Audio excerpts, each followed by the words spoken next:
All right, we should be good.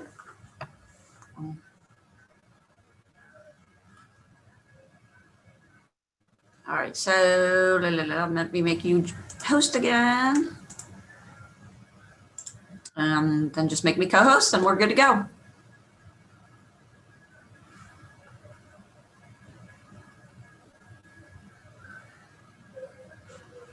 All righty.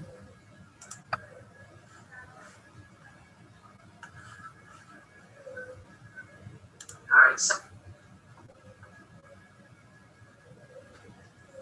hey, Betsy, you just got your new phone installed. Was that Dan that darted his head in your door a minute ago? it's not installed yet. They have to come back. He said it's connected to the computer, so I might have to wait so that I don't Okay. get disconnected from this call. Cool. If you want to ping me on email when it's done, because I think I've got to go in the office and confirm mine as well. Okay. Thanks.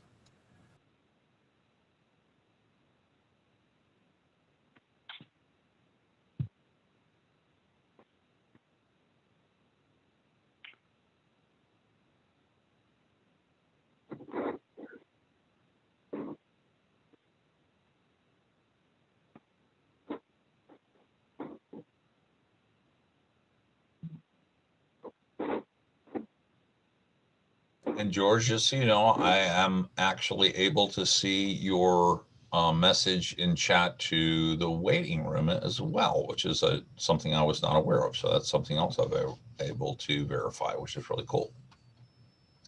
Good. Yep.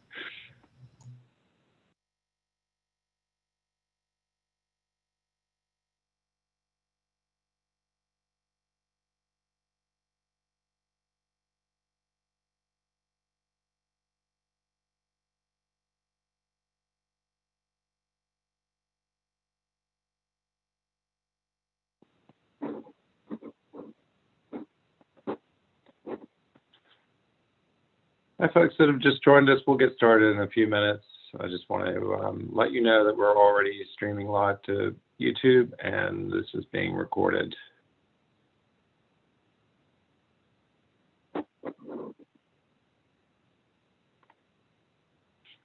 Hey, Patty.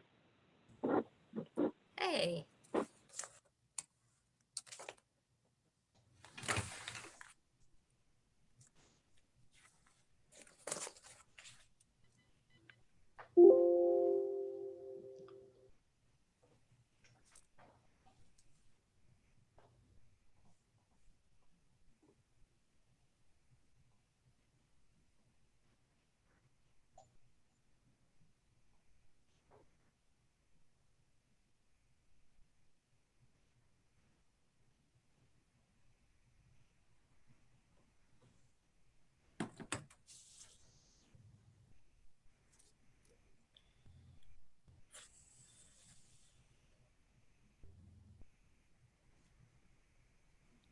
Hello, Erica.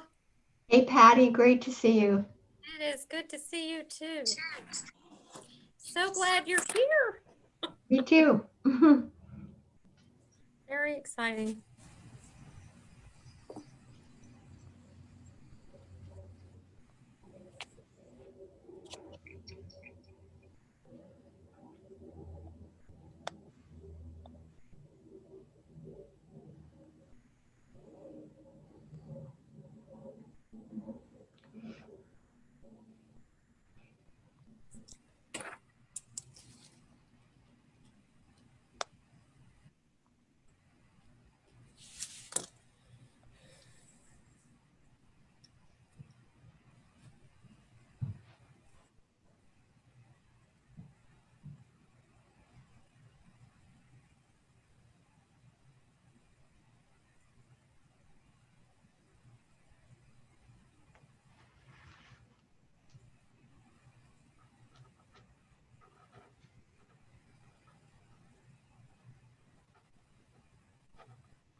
Good morning, ma'am.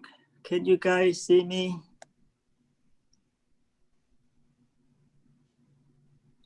Yes. Thank you. Second time to George, you are muted, George. Thanks. For those of you who've just joined us, we'll get started in just a couple of minutes, but I just want to remind you that we are streaming live to YouTube and this meeting is being recorded.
George, you do have somebody in the waiting room?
Good morning, everybody. We'll get started in just a few minutes. We're just waiting on our chair, and as soon as she's here, we will have a quorum and we'll get going. Thank you.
Okay, good morning, everybody, and welcome to the second quarter meeting of the Public Guardian and Conservator Advisory Board. I'm George Worthington. I'm the staff to this board from DARS. I'm just going to start with some housekeeping announcements, and then I'll turn it over to Rose Palmer, our chair. So due to the active state of emergency, this is an electronic meeting pursuant to item 4-0.01 of the 2020 Appropriation Act. Meeting notice has been provided. The meeting is being recorded and minutes are being taken. All votes will be conducted by a roll call of voting members. Meeting materials are posted under the Public Guardian and Conservator Advisory Board's quarterly meeting tab at the link posted on the agenda. Members of the public are able to live stream this meeting via the DARS YouTube page. Please be advised that if the live stream is interrupted, we will need to pause the meeting until it is restored. Public comment will be accepted by email or phone to my attention. Public comments that were received by yesterday, November 18th, will be read or, if lengthy, summarized during the meeting when we reach that agenda item. And I'll just take you through the Zoom functions. I'm sure everybody's fairly familiar with those by now, but in case you're not, please keep your microphone on mute unless you are speaking, as this helps reduce background noise.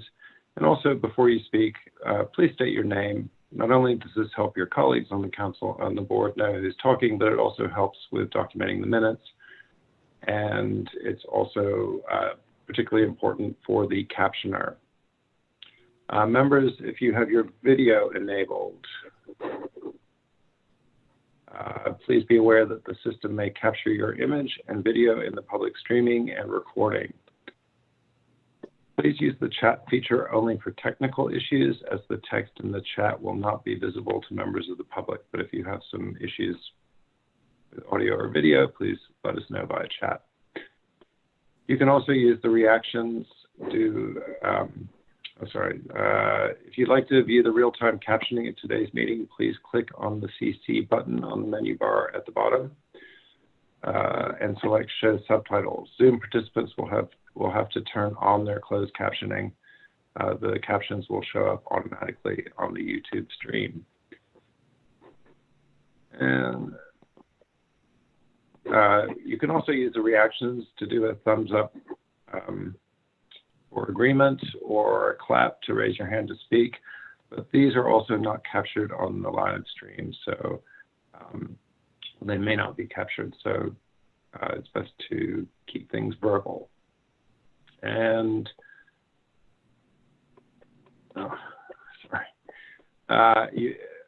towards the right-hand side of your screen, you'll have view options that you can set yourself. Some features we will be setting, but for the most part, you can control how you see the screen.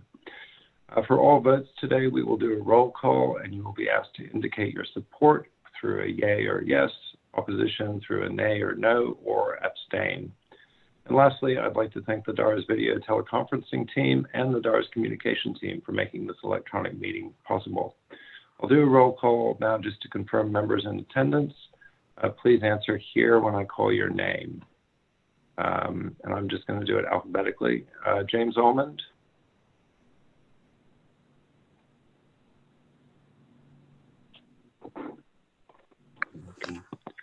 You might be muted, but I can see you. So. Kathy Harkey. Here. Kimberly King. Here. Monica Karavanik. Here. Thank you. Georgia McAndrews.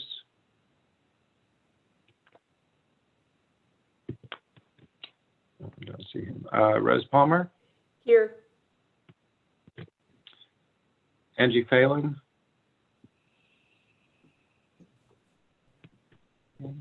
Tara Ragland. Here. LaTroy Roxburgh. Here. Christy Zed. Here. Thank you. So we do have a quorum, but we also have a number of new appointees who today will be non-voting attendees as they have yet to be sworn in.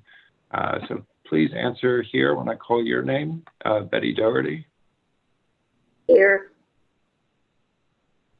Susan Elmore. Susan. Lindsay Pickrell sent her regrets. Ming Trong, Here. thank you. And Erica Wood. Here. And okay, so we do have a quorum, and I'll turn it over to you, Rose. Let me just bring up the agenda.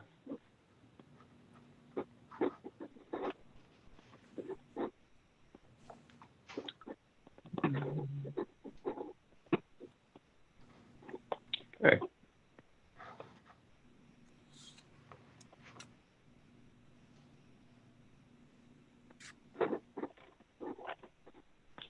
Rose, are you muted or?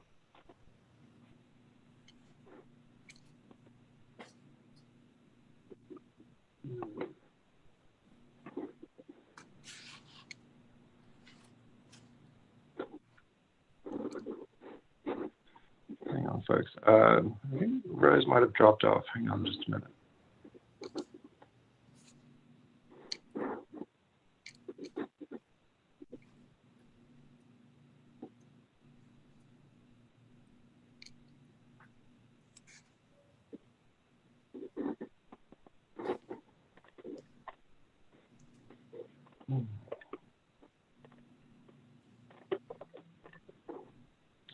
Yeah, it looks like Rose has dropped off. Oh no, here she is.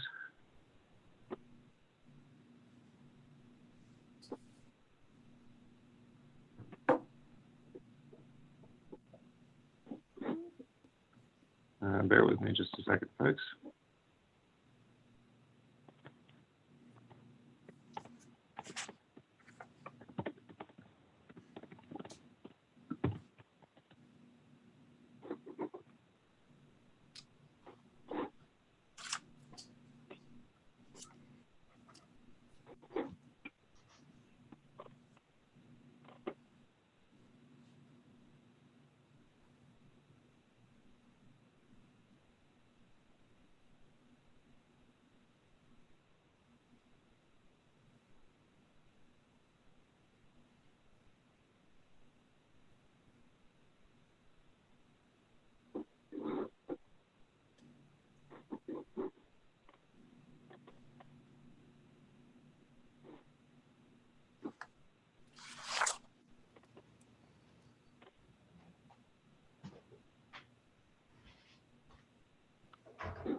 So it looks like Rose's connection is pretty unstable.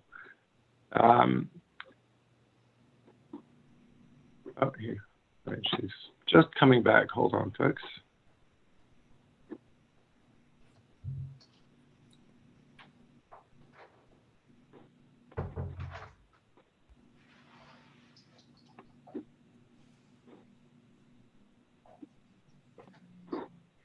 Well, guys, I normally only have these technical difficulties when my kids are in the house.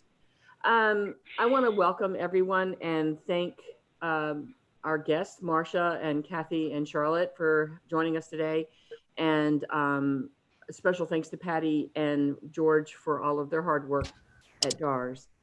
In addition, I'd like to welcome our new members and look forward to meeting you hopefully in person at some point in time. Betty Doherty, representing the Virginia League of Social Services Executives. Susan Elmore, an at-large member. Lindsay Pickrell, representing the Virginia State Bar Association. Ming Trong, an at-large member. And Erica Wood, representing the Commonwealth Council on Aging.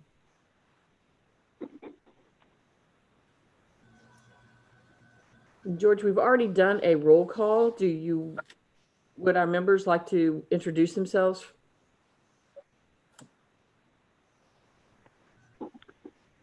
Yeah, usually we do, just to say who they are and where they're from. And I'll just call everybody alphabetically again. There you go. James Allman. Is James muted by chance? I keep seeing him on the That screen, looks but like it. How about now? Can you hear me? There we go.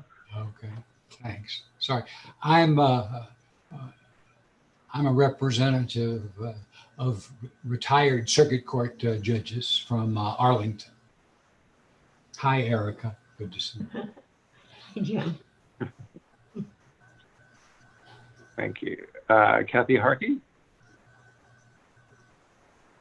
Good morning. I am Kathy Harkey, Executive Director of NAMI Virginia, which is the National Alliance on Mental Illness. Thanks. Kimberly King? Good morning, everyone. I'm Kimberly King. I'm a Community Integration Manager with the Department of Behavioral Health and Developmental Services.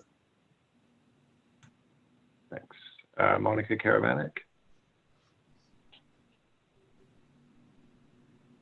Good morning. My name is Monica Karavanek. I am the Director of Operations for the ARC of Southside in Danville, Virginia, and I represent the ARC of Virginia. Thank you. Tara Ragland? Yes, Tara Ragland. I'm the Division Director for Licensing Programs at the Department of Social Services.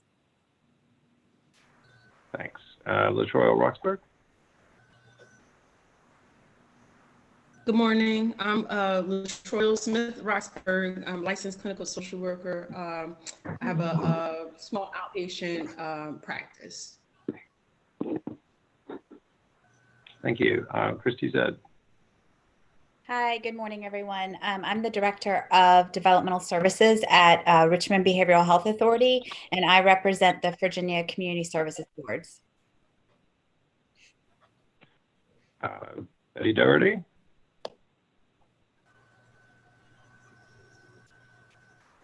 Hi, I'm Betty Doherty, and I am the Director of King and Queen Social Services, but I'm on the board representing the Virginia League of Social Services Executive. Thanks. Ming Trong? Good morning, everyone. My name is Ming Trong, live in Virginia Beach. My paid job is Energy Program Manager for Department of the Navy. And my community service job is Director of Senior Club of Asian Community of Hampton Roads. Good to see everyone here today. Good to see you. Thank you. Erica Wood?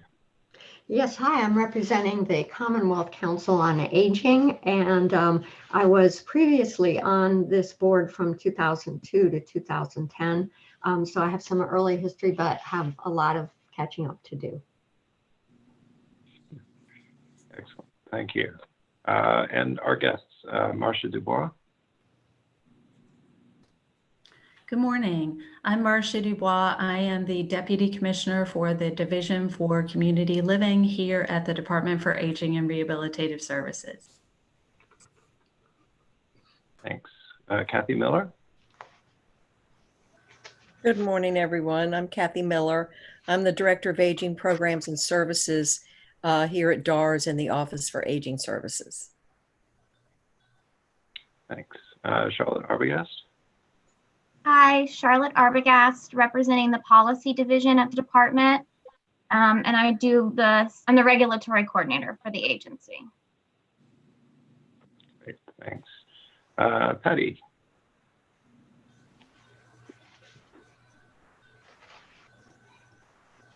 Hi, I'm Patty Mayer, and I am the coordinator for the Public Guardian program here at DARS. Thanks. And is Betty Vines here as well? I am. Good morning. Betty Vines, Program Specialist with the Public Guardian program here at DARS. Great, thank you. I think that's, if I missed anybody, now's your chance, but I think that's everybody. So Rose, if you want to go ahead and.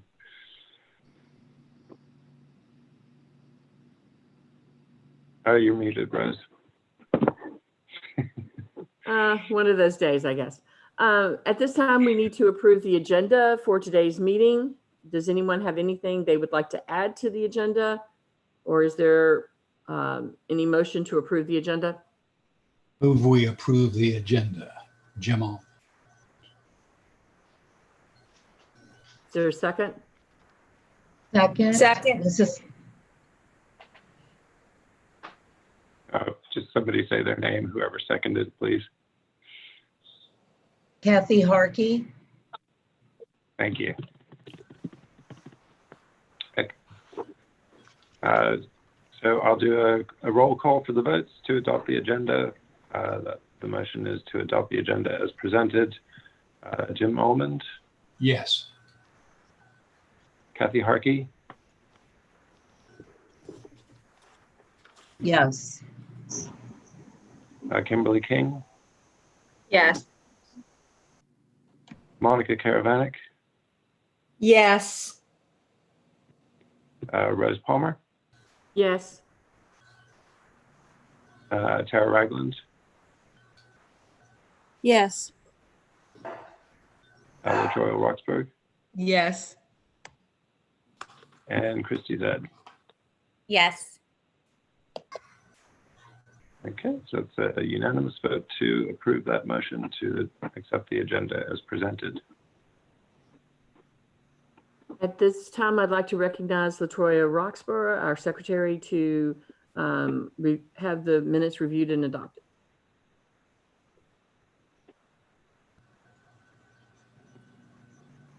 I'm sorry, Rose, you have to help me. This is a new position for me. Do I need to do anything?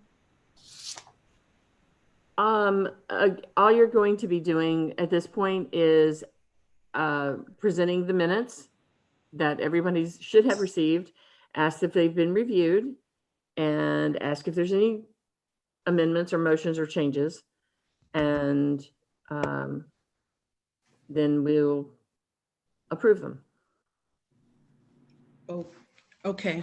So what Rose just said, please review the minutes and see if there's any necessary changes.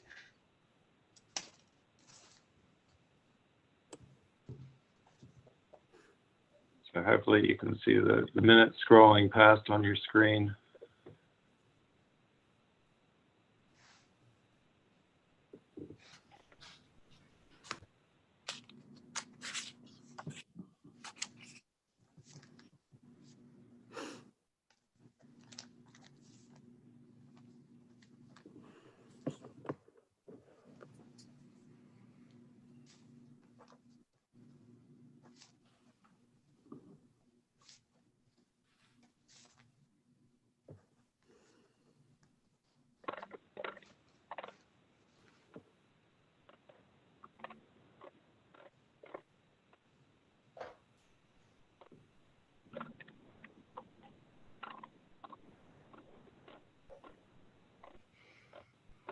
This is Jim Allman. I move we approve the minutes. This is Kim King, a second.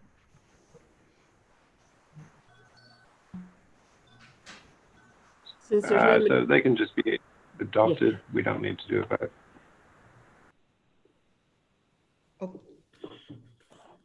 Now we come to the time that's allotted for public comment. George, are you aware of any public comments that have been received, or do we have anyone joining us? We do not have anybody joining us, and none was received. Thank you. All right. I'd like to introduce Marcia Dubois, Division for Community Living, for her report. Good morning again. This is Marcia Dubois. I'd like to just start off by talking a little bit about some new faces that we have within the Division for Community Living. We're super thrilled to have a new lifespan respite voucher coordinator. This person, Liza White, just started with us, and she will be a huge help in processing our lifespan respite voucher recipients or applications that we receive through that program that's funded through the Administration for Community Living. So we're very, very happy about that.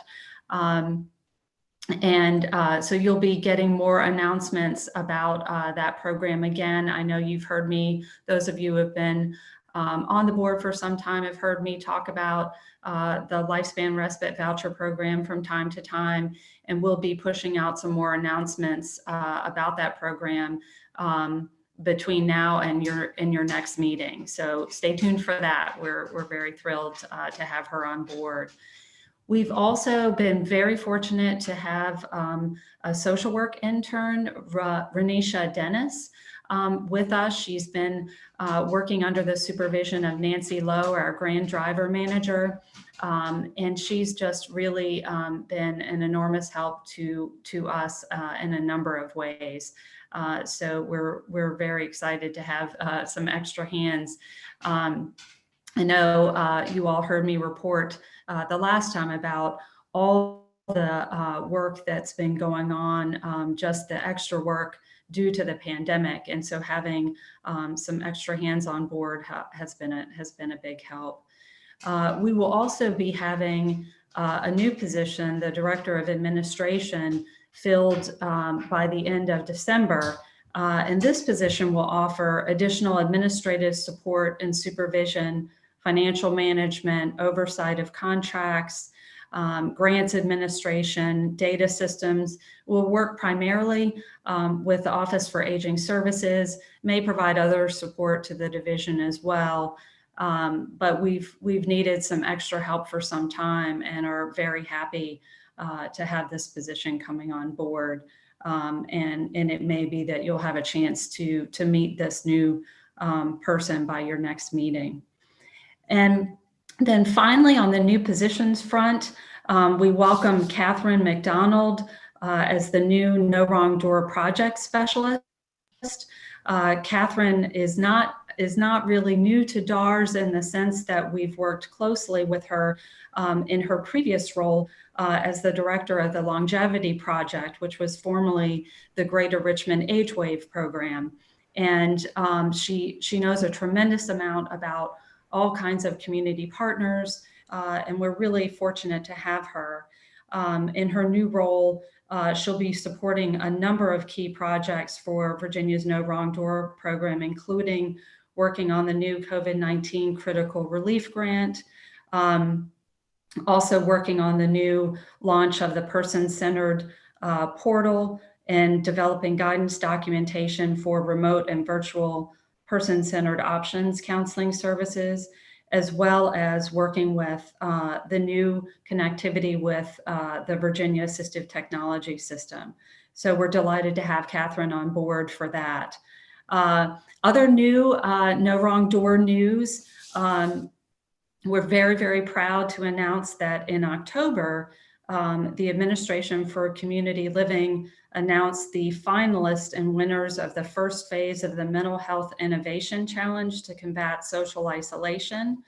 This program, which launched in June, has a total prize amounts of $750,000 that will be awarded by the end of the program. But there were only 2 winners of this first phase, and our Virginia's No Wrong Door program was one of them. And so those 2 finalists will square off by January to have the winners announced. So we were very proud that Virginia's No Wrong Door Social Health Connector was announced as one of them and won that prize of $75,000 in their partnership with Virginia Navigator and as well as the team of the developer and VCU's Department of Gerontology. So really thrilled for them and happy to have Virginia have that national recognition. Also wanted to share with you some ongoing work that we've been doing throughout the pandemic, really, to showcase some of the really exceptional work that Virginia's area agencies on aging have been doing throughout the pandemic to really work to make sure that older adults have been not isolated, been receiving the services and supports that they need. And really the AAA staff have been utilizing really creative methods to ensure that that happens in a safe manner. And so what we've done, what Kathy Miller's Office for Aging Services has done in conjunction with the No Wrong Door team, is to help capture those stories. First, Kathy's team has conducted throughout this time regular surveys to get information on what's been happening, what the needs are of the programs in terms of what the food needs are, what the PPE needs are, what problems they've been encountering, anything they can to really get information on what's happening with boots on the ground. And then the No Wrong Door team has helped to really compile these into stories. And we've published 3 volumes so far of these really rich stories. And those have been shared with community leaders, legislators, our federal partners. ACL recently asked us to share those with other states. And so we did that last month. I've sent those links to George so they can be shared with you all as well when you have a little time, because they're really heartwarming, and they're great stories of resilience throughout the Commonwealth. So when you have a little time, please take the time to just read some of these stories about the great work that's going on through the Commonwealth. And so that's my update for you. Thank you. Thank you so much. Appreciate it, Monica. I now turn everything over to Charlotte Arbogast for an update on the fast track regulations. Thanks, Rose. I'm actually going to do 2 updates for you. The first is the fast track package. It is still in the executive review phase. It is under review with the Secretary of Health and Human Resources right now. The Department of Planning and Budget completed an economic impact analysis on September 28th and concluded that the fast track package has no significant economic or adverse impacts. Having reviewed that impact analysis, the agency filed a response indicating our concurrence with the economic impact analysis findings. The second update is the periodic review for the public guardianship chapter, opened for public comment on October 12th and ran until November 2nd. We received 1 public comment.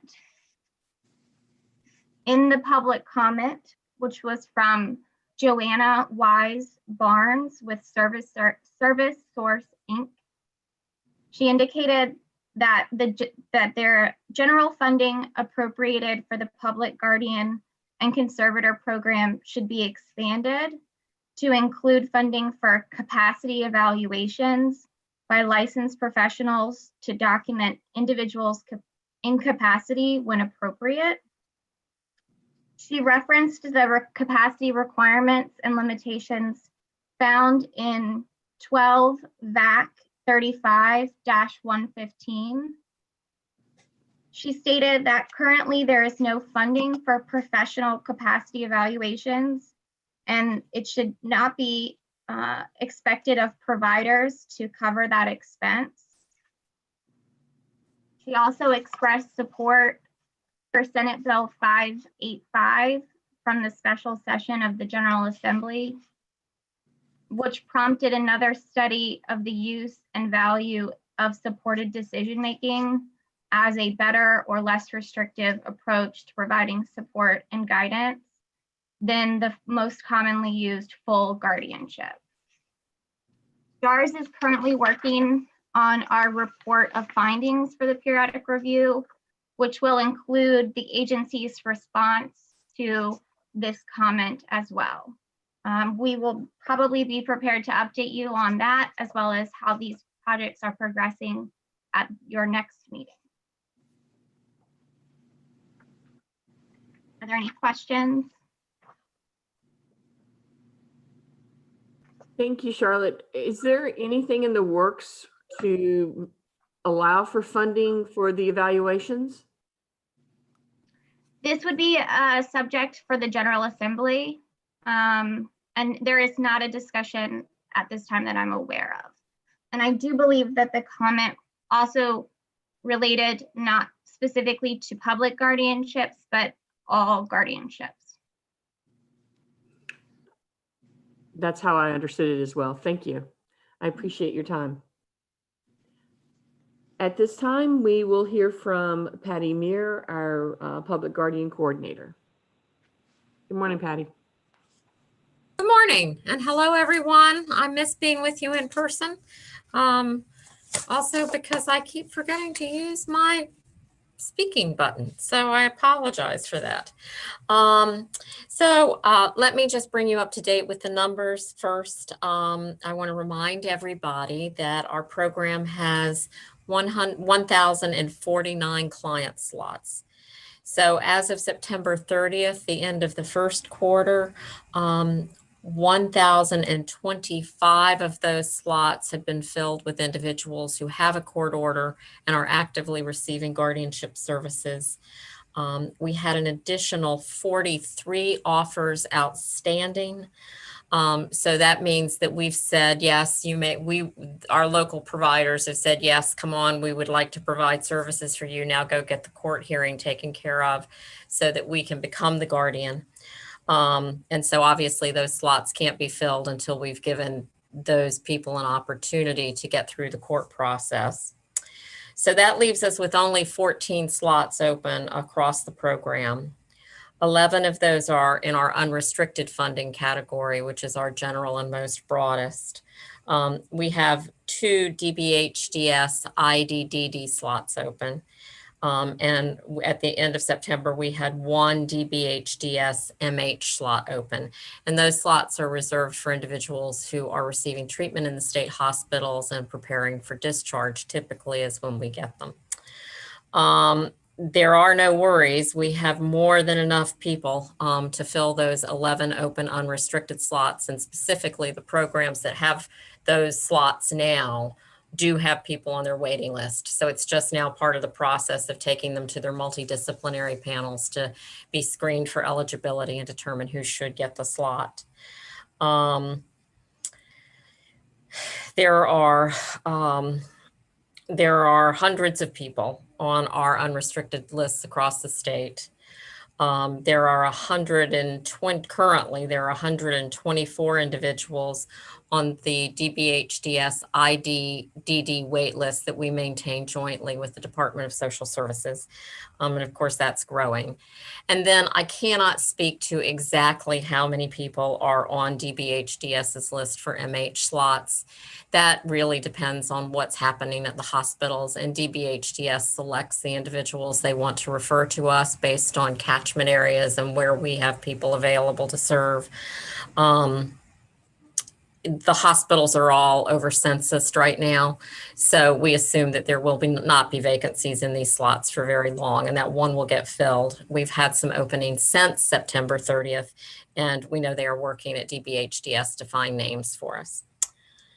During the first quarter of the fiscal year, 35 new court orders were entered appointing a guardian. And we had 17 deaths among our public guardian clients who actively have court orders. Of course, the big focus of our work now is COVID, and I'm going to ask Betty to give a report about our active clients and their COVID status. Good morning. We have been asking programs to report the diagnosis and recoveries and deaths of people that are have been diagnosed with COVID. So far, we have received reports that there have been a total of 86 people that have been diagnosed with COVID. A breakdown of that is there were 53 that have been diagnosed. 31 have been asymptomatic. We've had 2 clients that have actually retested positive again, but they've been asymptomatic as well. And of those 86, we've had 45 people to recover, and we've had 9 people to pass. Others are still pending results of course, hopefully of recoveries, but those are only for active clients. Thank you, Betty.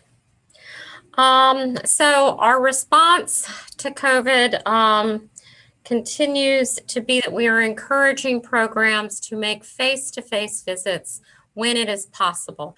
That varies greatly throughout the Commonwealth, the situation, the positivity rate in the local community, what the local residential providers are allowing in terms of visitation. But programs have been quite innovative in figuring out how to make visits. Of course, if they can't make a face-to-face visit in person, which is what our contract requires, they are instead making virtual visits with video conferencing and telephone calls. If they're not able to do that with the client themselves, they are at least speaking with providers. And these are reputable providers that they know. So they are paying close attention. They are, for the people who cannot be seen face to face, generally they are seeing them more often than once a month. They're checking in on them more often than once a month if they're using some sort of technological way of doing it. But they've told me about going to group homes and having drive-by visits, waving at people on the porches or shouting at them talking to them from their parked cars.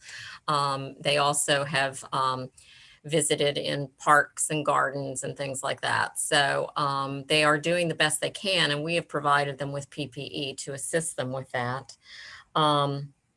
It's not ideal. It's difficult with our population. We've had a few instances with the ID population, with some of our ID clients who received a visit from a guardian who they were really excited about seeing, and our guardian was really excited about seeing them as well. But even though everybody had been coaching about social distancing, it was just impossible to convey to the individual that they needed to be socially distanced from the guardian that they cared for so much. And so that's caused just one really sad story where the poor individual was very upset and assumed the guardian representative was angry at him, and he had disappointed the guardian rep in some way. So he went away feeling heartbroken and shamed. So it took a little bit of time for the guardian to work through that. But that's the kind of situations that they're facing. And they are really trying to figure it out and how to deal with it's, almost a case by case scenario, what they can do for each individual. The other thing we've seen, we had I'll just tell you so you have an idea of what the programs are going through. We had one particular issue with a day support. DBHDS had recommended that all day supports try to segregate people coming to the day support by residential home, so that they weren't commingling, that people wear masks and that they socially distance. And we found, we were working with a day support where we were thinking about allowing our clients, or the provider was thinking about allowing the clients to go back to day support at this particular day support. And they found that none of those things were happening. And so the guardian made the difficult and unpopular decision not to return the people to our clients to day support. And it turned out that was the wise decision, because shortly thereafter that day support had an outbreak and had to completely shut down for a period of time because a number of their clients did get COVID. So that's just one of the real world problems they face. And then we got a real wake-up call, I think, about how if you have bad actors, video conferencing with clients can be manipulated. And we had a situation like that. Our new client, who was a 55-year-old gentleman who had a stroke and so had some cognitive disabilities following the stroke and was also partially paralyzed on one side, was living, in a home that we were told was a licensed ALF and VA foster care home. Fortunately, our guardian was very experienced, and as they began to try to do virtual visits, there were red flags that were concerning them. And first, they did a just a Google search and a licensing search to see what they could find out about the home. And they were not able to find anything about the home, which of course set off a red flag immediately. And then they realized that when they were trying to interview their client or talk to their client remotely, the provider always stayed in the room and never left. And then they were trying to meet the night staff because the owner of the home worked primarily during the day, and they were trying to meet the other staff people, and they could never, ever get another staff person on the line. So they would call late at night, they would ask for the other staff member, and it was always the owner of the home who answered. Then they began calling some friends and family members who don't live in Virginia, but still maintained interactions with this client to see what their experience was and to find out, just to get some background on the client. And they learned that the mother, who lives out of state, had called the police for a wellness check. So our provider called the police to see what happened, and they said they hadn't gone in because of COVID. They hadn't gone into the home and had just video chatted with the client when they were there. And the owner of the facility, the owner of the home facilitated that. So that all those red flags were really making our provider, which was Bridges, very, very, very concerned. So they did something that I just thought was brilliant and innovative. And I want you to know that this is the kind of providers we have. They hired 2 nurses to go to the house in full PPE so they wouldn't be turned away, to do a baseline physical assessment of the client. And when those 2 nurses went in, they found sort of a horrific and typical in these situations, neglect situation, not clean, not cared for, problems with medications. The provider didn't know how to use the Hoyer lift, and the room was filthy, and just all of that. So our guardian got busy and got that client moved to another home within 24 hours, which was a Herculean effort dealing with COVID and funding changes and everything that had to happen and finding an appropriate provider. So I just can't say enough. I mean, this is the kind of people we contract with who really go the extra mile. And this happened, of course, not because all of the providers weren't checking in and providing some oversight of the situation, but they were doing it remotely and not going in. And we had a residential provider who was acting in bad faith. And so he was able to manipulate what was happening in his home. It turned out he was not a licensed provider at all. And while at one time he had been part of a VA foster care program for adults that the VA monitored very closely, they had dropped him from their program because of problems with care.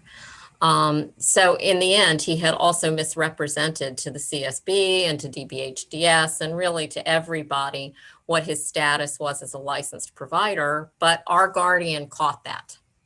I hope you're very proud, and we have given a training on this to all of our programs to remind them that in this time when people are not actually going into places, they are subject to being manipulated as to client care, and they need to pay really close attention and look for red flags. So that's the difficult news. But the good news is I think they are doing a fantastic job, and this is evidence of it. So it's a sad story, but it shows what they can do.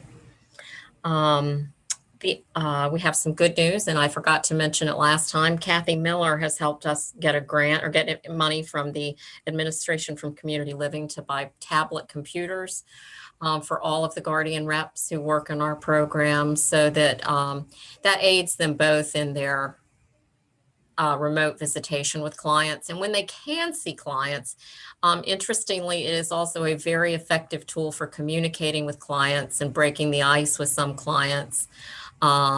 they can show them things and play games. And so it's a helpful tool in many ways. It helps their record keeping because they can get their progress notes done while they're visiting the client. So it's just an overall win for the program and is a tremendous help to our local providers. So that's pretty much it for COVID. I'm just going to pause here and see if any of you have any questions so far.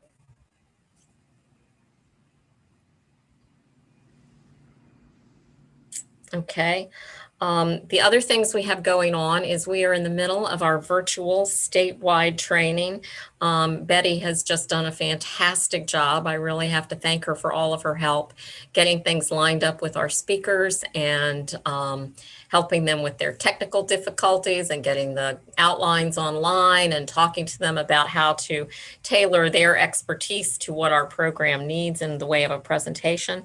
So let me just tell you what we've had so far, because it's been fantastic. We had a presentation on leases, the leases that are used by group homes and assisted living facilities. And that was presented by individuals from the DBHDS licensing group, the DSS licensing group, and the Virginia Poverty Law Center. And that was fascinating because at bottom, these are leases. So I think our guardians really hadn't thought of them that way exactly. But more and more that's important. And we were learning some things about provisions, where to look for problematic provisions in the documents. For example, a lot of ALFs now are trying to say that a contract that their residents will go to day support all day, 5 days a week, or 7 days a week even. And so that's not appropriate for all of our individuals. And so if we know to negotiate that up front and look for it, not just in the conversation that we're having with the ALF, but in the documents that they're asked to sign, that's very, very helpful. We also had a presentation on understanding and capacity by Dr. Gary Oberlander, who has a company in Roanoke that does capacity evaluations. Of course, by the time our guardian reps are working with an individual, capacity has been determined. So questions about capacity or lack of capacity only really come for us after we have an active client, at the point at which we're thinking about whether the person could be restored to capacity. But it also affects our day-to-day work, because the Virginia Code, of course, encourages all guardians to promote the independence of their wards to the extent possible. And we have person-centered planning regulations for the public guardians that say that they're supposed to be paying attention and respecting what individuals can do for themselves.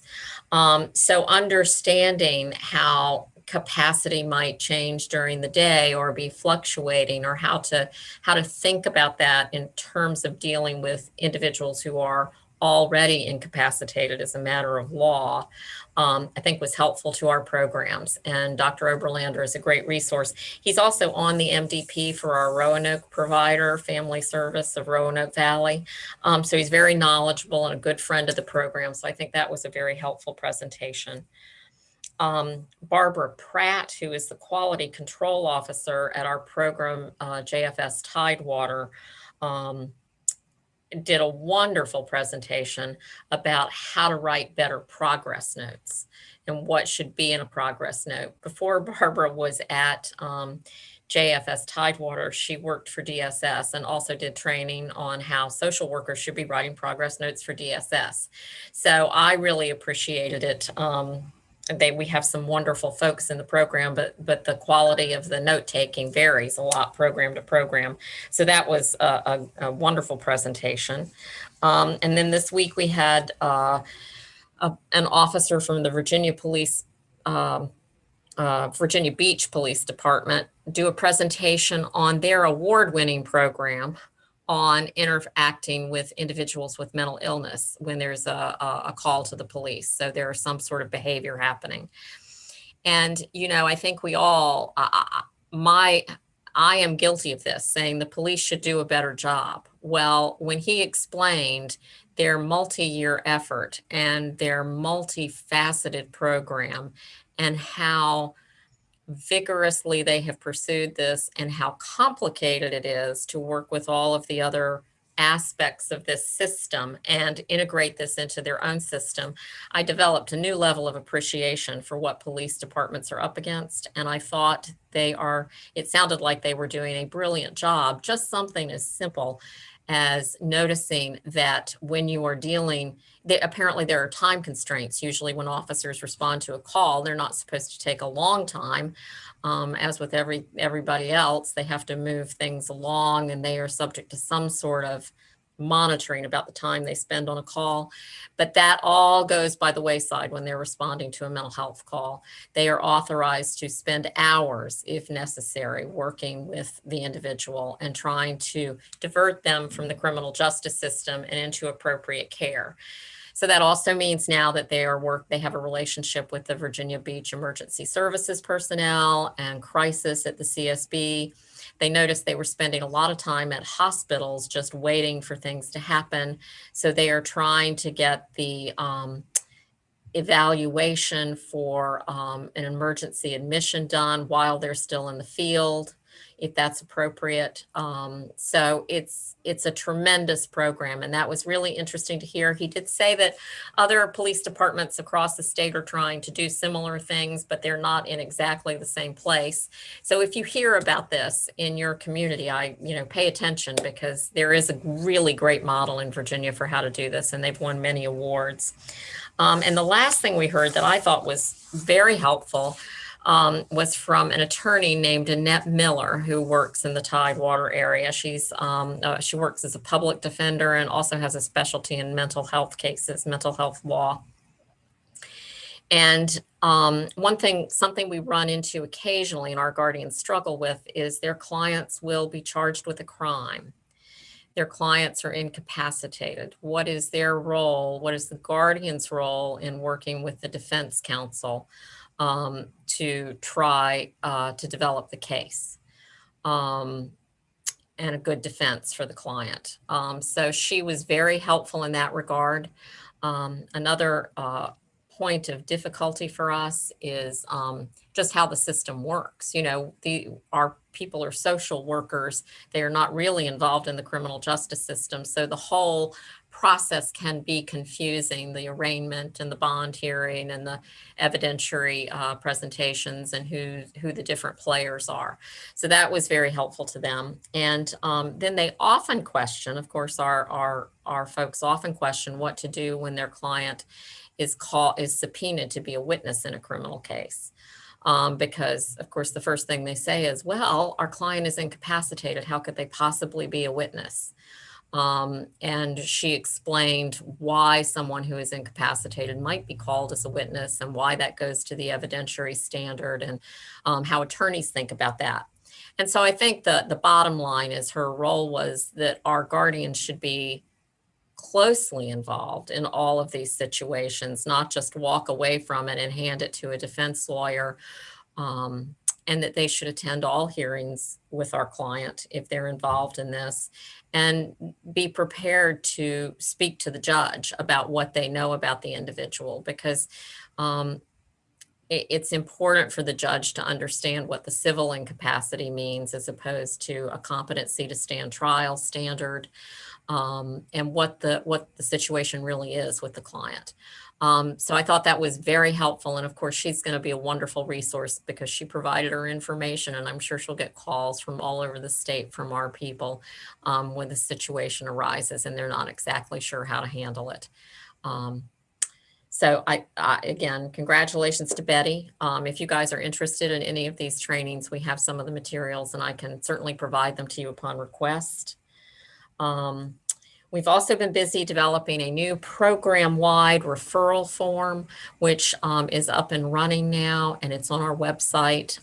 Previously, for unrestricted slots, all 13 of our programs, well, actually for all slots, all 13 of our programs were using their own guardianship referral form, which was convenient for them, but difficult for the public, especially in places like Tidewater where there are two providers and their two forms were different. So we've come up with one and we've put it on our website, and I'm hoping that that will be a big help to the public. And we have worked with Kim King at DBHDS. We're so excited to write down and iron out some of the wrinkles in our referral process for the DBHDS IDDD slots. We've been doing that sort of informally and just with an understanding among all of us who work with those lists about how it's done. But now we've formalized it and dealt with some of the problems that seemed like one-offs, but now they're less of one-offs now that we've all been doing this for a while, and we can see that the problems are just recurring. So that was great. And I guess where I am right now, my next big project is we will have to be redoing our contract or getting all of our providers to execute new contracts for FY22. That'll probably be a base contract with renewal periods. That's how we've been doing it. And I'm reviewing our existing contract to see if there are some things we need to update or eliminate. We've been using the same base contract for a number of years now, and there's probably some cleanup stuff. So I'm working on that.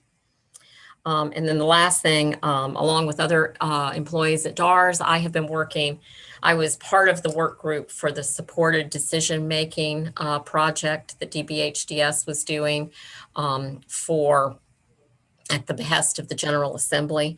The General Assembly wanted a report on wanted recommendations on supported decision-making in Virginia and to have a better understanding of how supported decision-making in Virginia currently works.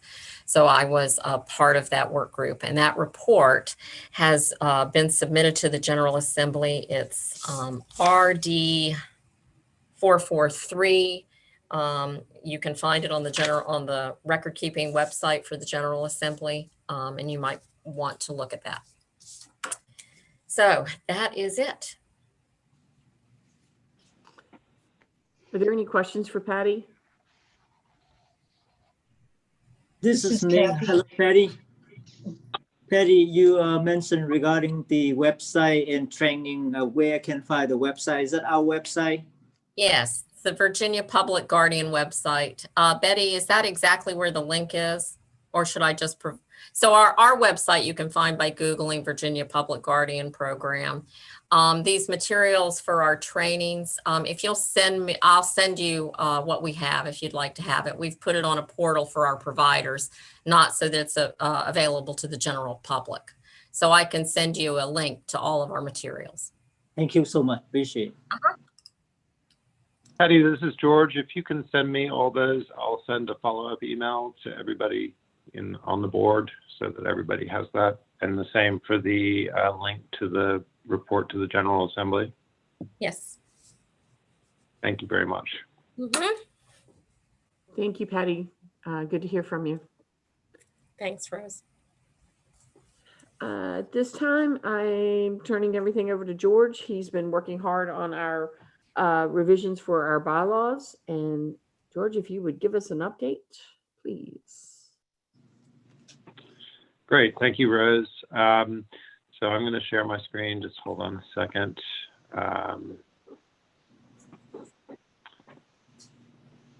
Okay.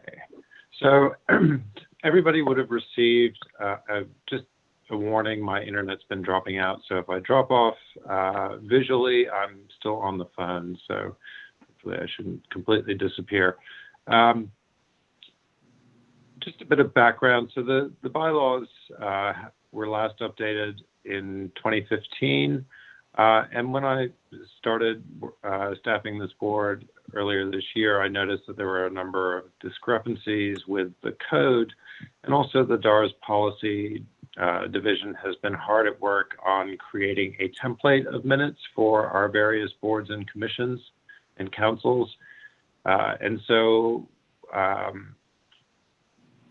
with those two impetuses, I thought in consultation with Rose that we'd go ahead and propose some changes to the bylaws and really make sure that they are aligned with the code and also DARS's template.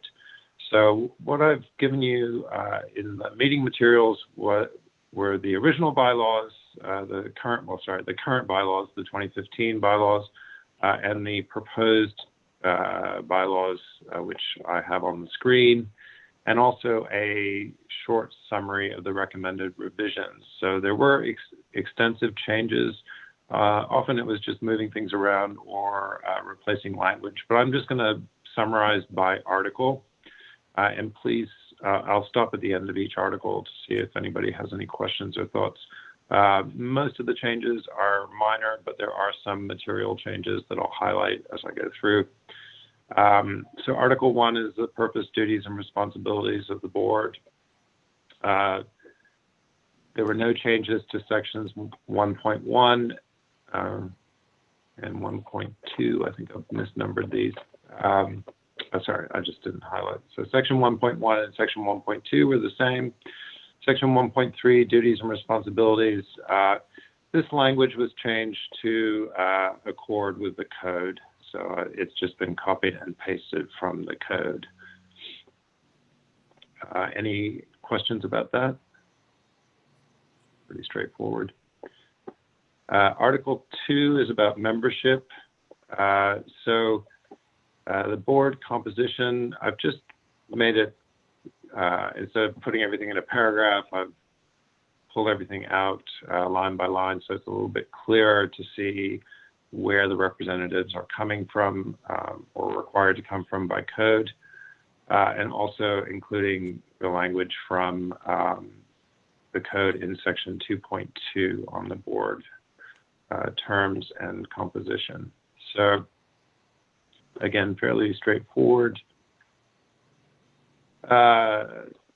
Section 2.3, there were some changes, including that DARS would provide staff for the board and some recommended language on compensation, which is that members do not receive compensation for their services, but will be reimbursed for their reasonable and necessary expenses, so travel expenses typically. Section 2.4 on absences, DARS had, the policy division in their template had recommended some language around this, and I've pulled that in wholesale. So basically the changes are that if 2 consecutive meetings are missed without notice, then that will be reviewed by the executive committee, and the executive committee may advise the commissioner, and typically we would reach out to the member who's missed those meetings. Section 2.5 is a new section. It includes recommended language on member responsibilities, so that everybody, when they have joined the board or been oriented, they receive a copy of the bylaws and other pertinent information, and that we that newly let's see, I have some edits to make here, but that newly appointed members of the board will make every effort to attend a new member orientation, and for you new members, that orientation will plan to hold on at 9 o'clock before the next meeting in March. I'll highlight that at the end as well. And to remind folks that they need to complete the conflict of interest statement every year. And every other year they need to do the conflict of interest training. Any questions about Article 2?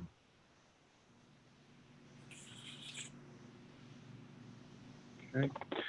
Article 3. So the big change here is recommending to eliminate the position of secretary. The secretary for this board really has only had responsibility for the minutes, and many of the other boards and commissions have the chair or the vice chair handling the responsibility for the minutes. So I'm proposing that we eliminate the position of secretary and have the chair handle the minutes typically. That was about the only major change. I did change the language from chairman to chair and vice chairman to vice chair, and then clarifying the vice chair elections. Section 3.3 also clarified the purpose, scope, and the role of the nominating committee, which was a little unclear in the previous minutes, or we just wanted to make it absolutely clear. In section 3.4, there were no material changes to the duties of the officers. Any questions, comments, thoughts about Article 3?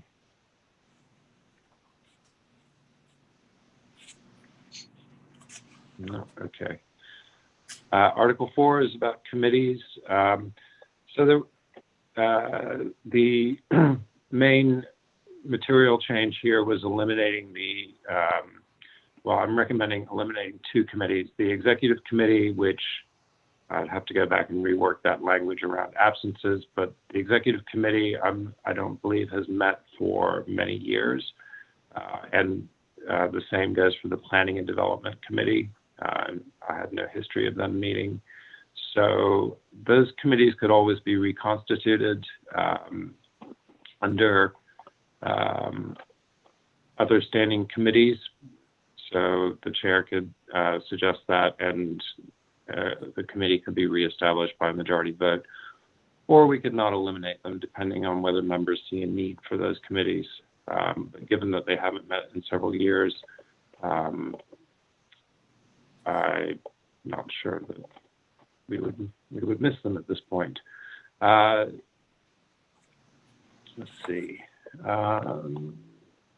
Task groups and special committees. So there are currently none. The only standing committee at the moment is the Legislative Committee, which does meet once a year at least. The task groups and special committees section was just clarifying the language and also around appointing non-board members to the special committees as and when they're constituted. Section 4.4 clarifies limits to actions taken by committees, so the committee can't do any material actions without board approval. So the committees can't do anything to commit the board to a particular course of action or position without full board approval. Any questions about Article 4? Any thoughts about those committee eliminations?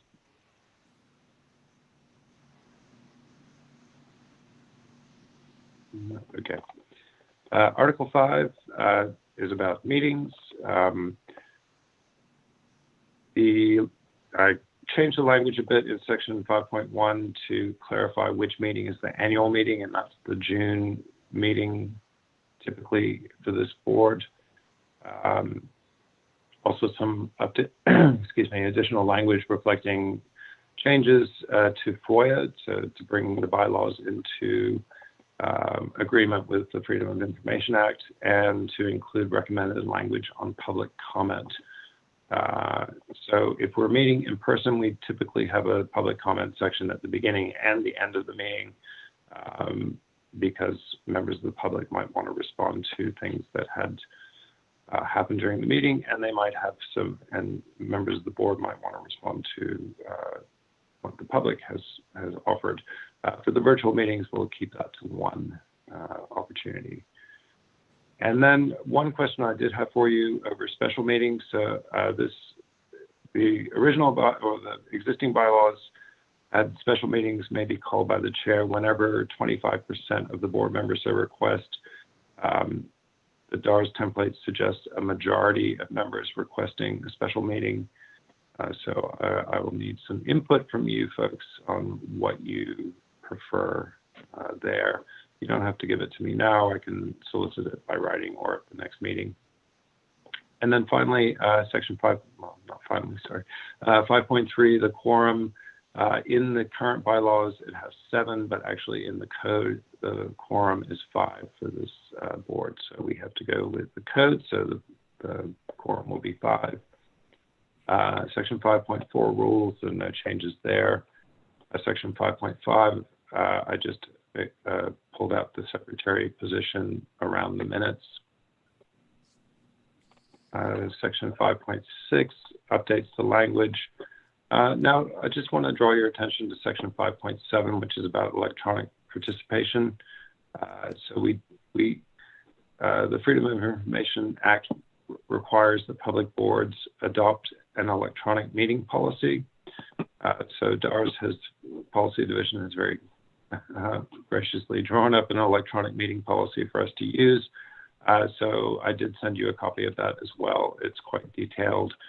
But I propose that we adopt that at the next meeting together with the updated bylaws. So the current rules for changing the bylaws are that they be, any updates or revisions be presented at one meeting, so that's today, and then they're voted on at the subsequent meeting, so that will be the March meeting. So you have 3 months to get any comments or changes or thoughts to me if you would like to, and there will be an opportunity to discuss them again at the next board meeting before we vote on them. And that is everything I have for you on the bylaws. Does anybody have any questions or comments?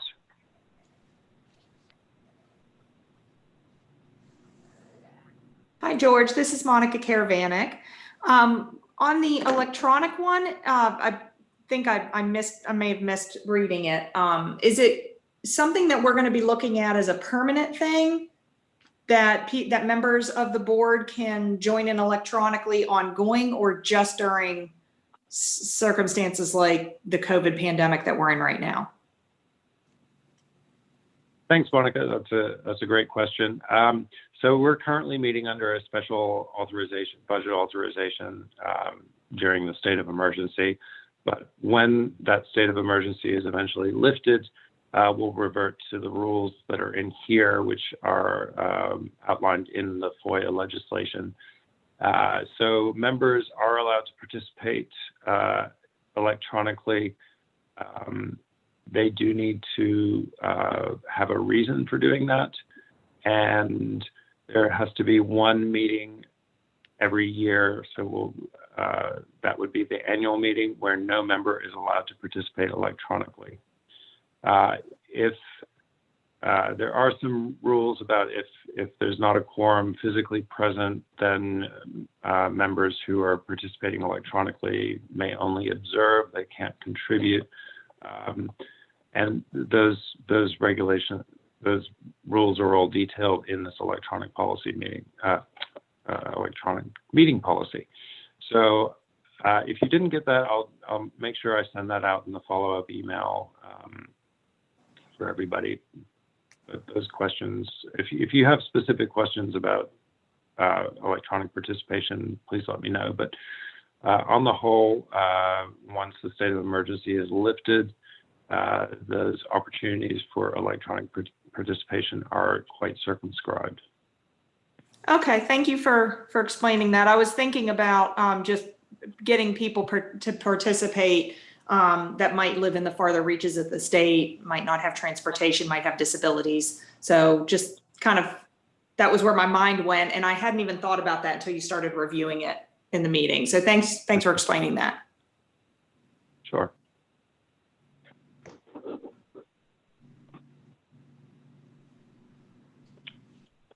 George? Yeah, so Charlotte just asked me to clarify that the electronic meeting policy that we'd be adopting would be valid not when we're not in the state of emergency. So the state of emergency has superseded this electronic meeting policy temporarily. Yes, and the FOIA Council is looking at potential legislation that might change the FOIA provisions in this electronic meeting policy down the road. And if those make it through any General Assembly session, we'll definitely make sure that the boards are apprised of any of those changes. Right. Thank you, Charlotte. Any other questions or comments at this point?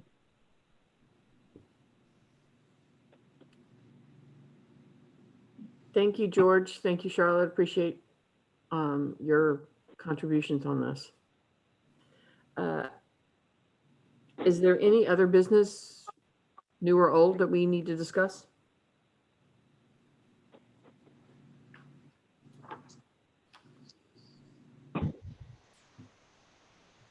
Please note our future meeting dates are March 16, 2021, June 22, 2021, September 21, 2021, and November 9, 2021. The meeting dates for the 2021 will be held on Tuesdays at 10 a.m. The meetings will remain electronic while the current state of emergency remains in place. If there are... I'd just like to add that the orientation session will be at 9 a.m. on March 16th for the new members, and I'll be sending out information about that near the time. Thank you, George. If there's no further items on the agenda, I'd like to adjourn the meeting. Move to adjourn.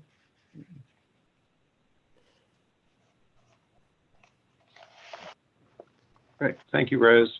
Thank you. Thanks everyone for attending today. I really appreciate your time and your efforts and all of your hard work. Thank you so very much to the DARS group, and happy holidays. Same to you. Have a good day, everyone. Thank you, Rose. Bye, everyone. Have a nice day. You too. Bye-bye. Bye. Bye.